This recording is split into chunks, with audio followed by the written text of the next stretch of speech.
Good morning बच्चों। चलिए आज हम लोग रिप्रेजेंटेशन की बात करेंगे। ठीक है, representation of rational number on number line. तो नंबर लाइन में तो सबसे पहले आप लोग याद रखिएगा, इस साइड मतलब जीरो के राइट साइड हमेशा पॉजिटिव लेते हैं और जीरो के लेफ्ट साइड हमेशा निगेटिव लेते हैं, पहली बात। दूसरी बात, ये पिछले क्लास में डिस्कस हो चुका है, मतलब पीछे के 6-7 में डिस्कस ये सारी बातें हुई हैं। उसके बाद फिर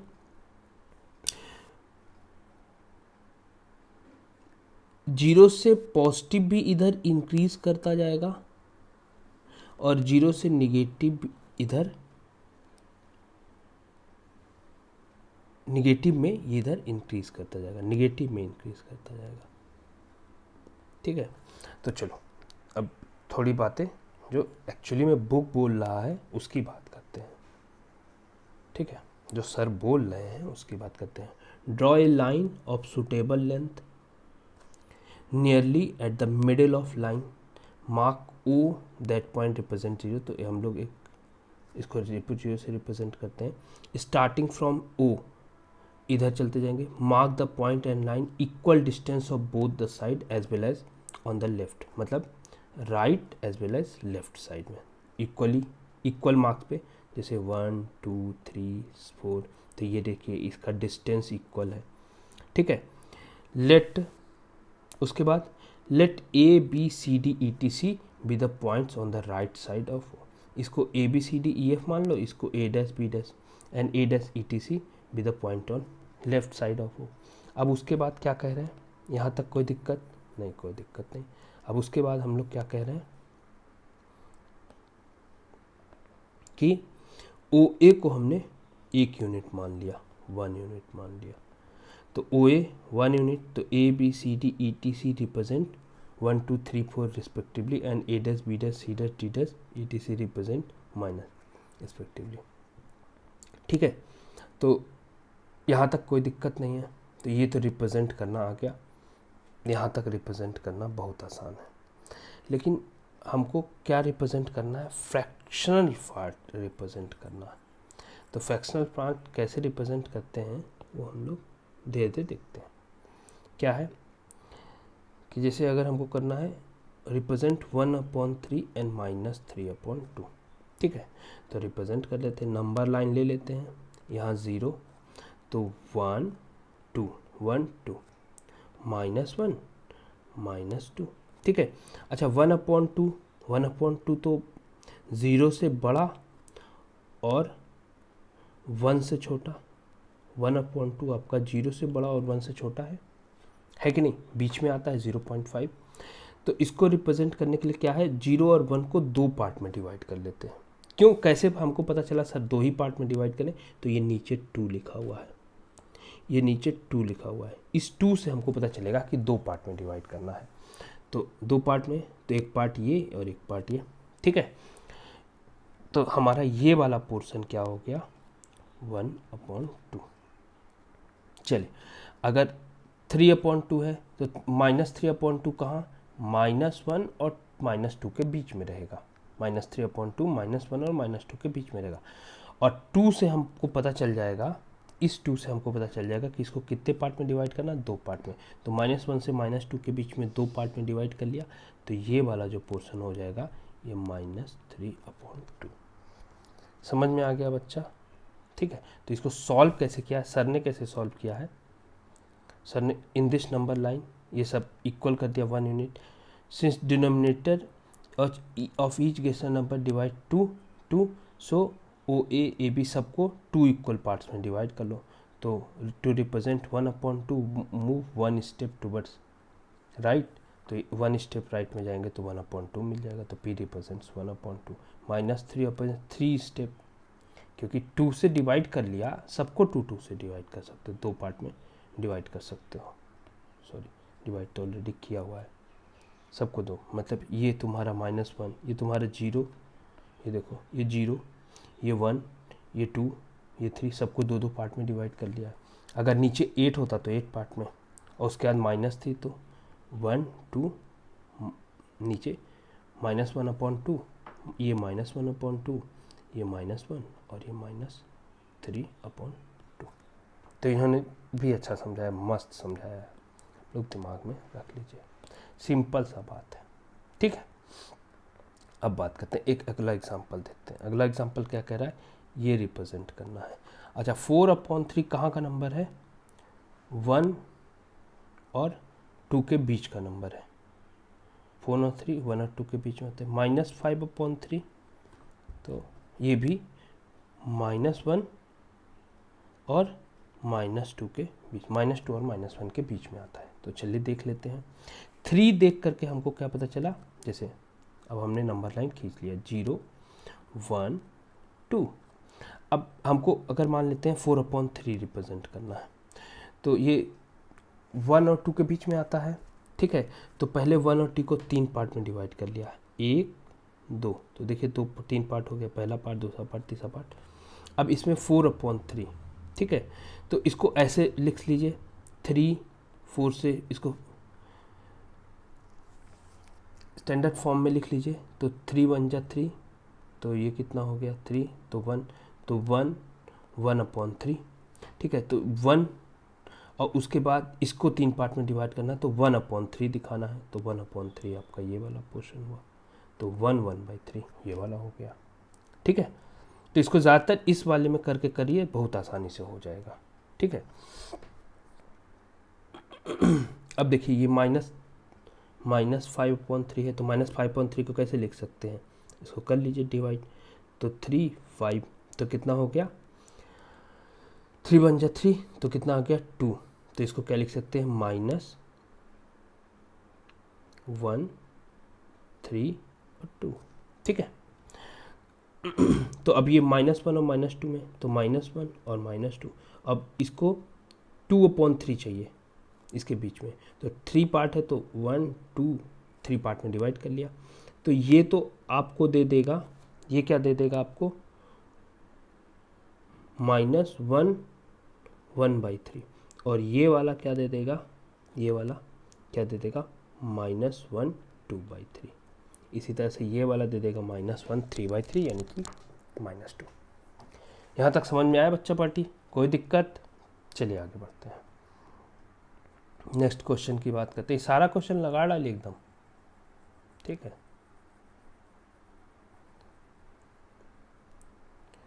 चलो नंबर लाइन पे, तो नंबर लाइन पे रिप्रेजेंट करने का सबसे बढ़िया तरीका क्या है, कि जैसे बोले कि अगर नंबर लाइन पे हमको रिप्रेजेंट करना हुआ 4/6, ये रिप्रेजेंट करना हुआ कुछ भी, या 4/6 ना लेकर के अगर हम ले लें कि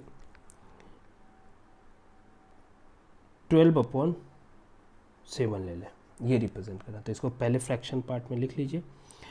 तो क्या होगा, 7 और 12 फ्रैक्शन पार्ट में लिखा हुआ है, स्टैंडर्ड फॉर्म में लिख लीजिए। तो 7 1 जा 7, तो 7 यहाँ 5, तो 1 7/5, ये हो गया आपका। ये वाला पोर्शन यहाँ लिखते हैं, ये यहाँ लिखते हैं, और ये हमेशा गड़बड़ हो गया, 5/7 5/7, तो ये वाला पोर्शन हमेशा यहाँ लिखते हैं, ये वाला पोर्शन यहाँ और ये वाला पोर्शन यहाँ। तो खैर गंज पंच हो गया, तो फिर से कर देते हैं। क्या बोल रहा है, 12/7 है, तो इसको कैसे लिखेंगे, 7 12, तो 1, तो 7, तो ये 5 बचा, तो 1 5/7। अब ये 1 5/7 है, तो हम 0 1 2, 1 के बाद इससे हम पता लगा लेंगे कि 1 के बाद है, तो 1 के बाद क्या आया 5/7, तो कितने इक्वल पार्ट में डिवाइड करना है, 7 पार्ट में। तो 7 पार्ट में डिवाइड करना है, तो यहाँ 6 निशान लगा लेना है, 7 - 1 कितना, 7 - 1, ठीक है। तो 1 2 3 4 5 6, तो अब देखिए 7 पार्ट में डिवाइड हो गया, 1 part 2 part 3 part 4 part 5 part 6 part 7 part में डिवाइड हो गया। तो इसको हटा लीजिए, तो ऐसे ही है समझने के लिए, ठीक है। अब हमको क्या करना है, अब हमारा जो ये वाला पोर्शन है, जो ये वाला है, ये वाला कौन सा है, 1 1/7। जो ये वाला है ये क्या है 1 2/7। तो और फिर ये वाला क्या हो जाएगा, ये हो जाएगा 1 3/7। तो और ये वाला क्या हो जाएगा 1 4/7। तो हमको चाहिए क्या 1 5/7 चाहिए। तो हम आराम से इसको बोल देंगे कि इसको बोल देंगे ये वाला, इसको बोल देंगे 1 5/7। ठीक है, तो रिप्रेजेंट करने का सिर्फ इसको रिप्रेजेंट करें, तो मैं दिखाने के लिए दिखा रहा हूँ। ठीक है, उसी तरह से जैसे कि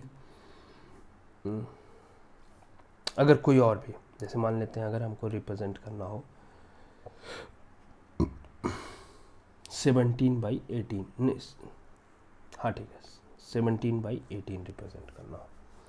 अब ये समस्या है, अब ये समस्या है थोड़ा सा बड़ा लेना पड़ेगा, यहाँ 0 और यहाँ, क्योंकि ये 17 ऊपर न्यूमरेटर छोटा और डिनोमिनेटर बड़ा, तो हमेशा 0 और 1 के बीच में रहेगा। ये बात हमेशा देखिए, अगर न्यूमरेटर अपॉन डिनोमिनेटर लिखा है, अगर न्यूमरेटर छोटा और डिनोमिनेटर बड़ा, डिनोमिनेटर अगर बड़ा है तो हमेशा याद रखिए ये नंबर हमेशा 0 और 1 के बीच में आएगा, हमेशा 0 और 1 के बीच में आएगा। तो ये न्यूमरेटर बड़ा और डिनोमिनेटर बड़ा और न्यूमरेटर छोटा, तो ये 0 1।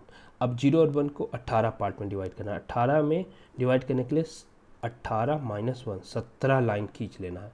तो 1 2 3 4 5 6 7 8 9 10 11 12 13 14 15 16 17 लाइन खींच लेना है। तो 18 इक्वल पार्ट, इक्वल ही करना है, वो तो मैंने ढंग से कर नहीं पाया। अब 18 इक्वल पार्ट में हो गया, तो 17, तो 1 2 3 1 2 3 4 5 6 7 8 9 10 11 12 13 14 15 16 17। तो ये वाला जो आएगा 17/18 होगा। समझ में आया। जैसे अगर हमको बोलें कि इसी में अगर बोल देते हम कि आप जो है 21/19 को फ्रैक्शनल में करिए। तो 21/19, तो इसको इसमें लिखेंगे तो 21 19, तो 19 बन जाए 19, तो आया 2, तो क्या हो जाएगा 1 2/19, ये लिख लिया। अब हमेशा याद रखिए इसको हमेशा यहाँ लिखेंगे और ये जो रिमाइंडर आएगा वो हमेशा यहाँ, और 19 हमेशा यहाँ पे। तो अब हो गया, तो अब ये 1 और 2 के बीच में नंबर आया, तो 0, सॉरी तब फिर ऐसे करना पड़ेगा हमको ना, तब हमको क्या चीज़, ये 0 1 और 2, 1 और 2 के बीच में कितने इक्वल पार्ट में डिवाइड करना 19। तो 19 से हमको क्या रखना है 19 - 1, तो कितना आ गया 18। तो 18 इक्वल पार्ट में डिवाइड करते हैं 1 2 3 4 5 6 7 8 9 10 11 12 13 14 15 16 17 18। हमको क्या चाहिए 1 2/19, तो 1 के बाद 2/19, तो ये 1 और ये 2, तो ये वाला जो होगा आपका 1 2/19 होगा। आई गेस आपको समझ में आ गया होगा। ठीक है, चलिए आगे बढ़ते हैं, कुछ एग्जांपल्स देख लेते हैं इन्होंने कौन कौन से एग्जांपल दे रखा है। जैसे -5/3 और 4/3, तो क्या किया नंबर लाइन पे 3 बोल रहा है, तो 3 इक्वल पार्ट में डिवाइड कर लिया, हर को 0 फिर 1 फिर 2, अब सबको 3 इक्वल पार्ट में, तो 3 इक्वल पार्ट में तो 3 - 1 यानी कि 2 लाइन करेंगे इक्वल डिस्टेंस पे, तो 1 2 फिर इधर 1 2 फिर इधर 1 2 फिर इधर 1 2, ऐसे चलता चला जाएगा और आगे बढ़ जाएंगे। अब हमको क्या कह रहा है 4/3, तो 0 से काउंट करेंगे 1 2 3 4, तो 4/3। ठीक है, फिर अगर हमको बोल रहा है -5/3, तो 0 से -5 तक, -1 -2 -3 -4 -5/3। समझे। तो हमेशा याद रखें, जैसे अगर हम बोले तो ये बात हमेशा याद रखिएगा कि दो मेथड, एक मेथड तो मैंने सिखाया और दूसरा मेथड ये वाला है कि तब आपको जब फ्रैक्शन वो स्टैंडर्ड फॉर्म में ना करके इसी फॉर्म में फ्रैक्शन में काम चल जाएगा। समझ में आया?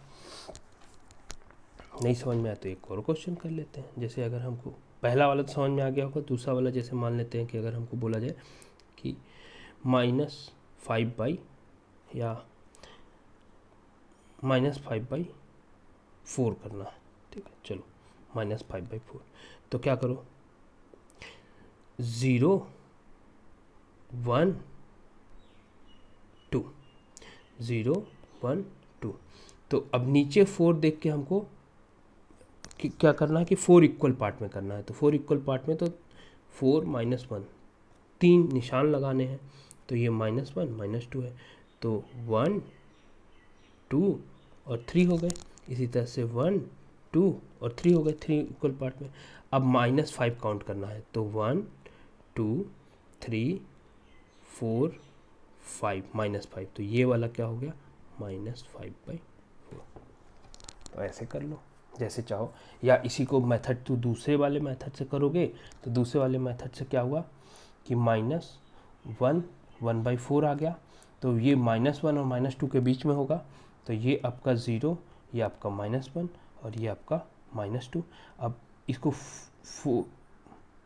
4 इक्वल पार्ट में डिवाइड करना, तो 4 4 -1 इक्वल टू 3 आया, तो 1 2 3 4 इक्वल पार्ट में डिवाइड हो गया। अब हमको चाहिए 1/4, तो -1 के बाद ये 1/4 काउंट करेंगे, ये 1/4 काउंट करेंगे, तो यहाँ ऊपर 1 है तो अपना यही वाला आ गया 1/4। तो क्या करेंगे, -1 1/4, जैसे चाहे आप लोग वैसे कर लें। एक ये वाला मेथड भी बहुत अच्छा मेथड है, एक ये वाला मेथड भी बहुत अच्छा मेथड है। ठीक है, समझ में आ गया बच्चा पार्टी? आई गेस समझ में आप लोग को आ गया होगा। नेक्स्ट चलते हैं, two following number lines will make the concept more clear. तो देख लेते हैं, जैसे हमने क्या कहा, नीचे 4 है, नीचे 4 है तो हमको 4 इक्वल पार्ट में सबको डिवाइड करना है। नीचे 4 है तो सबको क्या करना है, 4 -1 यानी कि 3 इक्वल पार्ट में। तो देखिए 0 1 2 है, अब इसको हमने क्या किया, 3 इक्वल पार्ट में। तो 3 इक्वल पार्ट के लिए मतलब 4 इक्वल पार्ट में करना है तो 3 लाइन बनाने पड़ेंगे, 1 2 3, उसी तरह से 1 2 3, उसी तरह से 1 2 3, फिर उसी तरह से 1 2 3, 3 इक्वल लाइन बना लिया। अब काउंट करना स्टार्ट करते हैं, तो अगर हमको 3/4 करना है तो यहाँ से काउंट करते हैं 1 2 3, तो 3/4 हो गया। 7/4 करना है तो 1 2 3 4 5 6 7, 7/4 हो गया। अगर -2/4 करना है तो 1 2, तो -2, 0 के इधर -2 चलेगा। -5/4 करना है तो 1 1 2 3 4 5, तो -5/4 हो गया। समझ में आ गया?